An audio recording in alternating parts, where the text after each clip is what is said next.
कल्याणपुर रे थानापति गणेश भसाणी महोत्सव। महांगा ब्लॉक कुहुंडा पंचायत कल्याणपुर ठारे श्री श्री थानापति गणेश भसाणी उत्सव खूब धूमधाम रे पालित हो जाइछि। जुगज्योति सांस्कृतिक परिषद कुहुंडा आनुकूल्य रे प्रतिवर्ष एही गणेश उत्सव बेस आनंद उत्साह सह पालन होइथाय।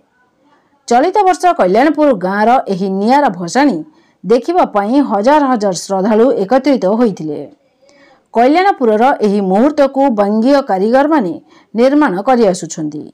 जाति धर्म वर्ण निर्विशेष रे कुहुंडा पंचायतर समस्त 13टी वार्डर जनसाधारण एही उत्सव रे सामिल होई विभिन्न ग्राम परिक्रमा परे विरूपा नदी रे थानापति गणेश को विसर्जन करिथिवार देखिबाकू मिलिथिला। नाच गीत वाद्यर ताले ताले प्रभुंक विग्रह को नगर परिक्रमा करा जाइथाय।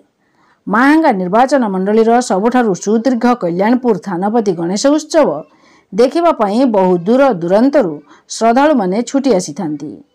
कटक जिल्लारू जिला प्रतिनिधि पवित्र ओझांक रिपोर्ट, दुर्गा न्यूज 24 ओडिया।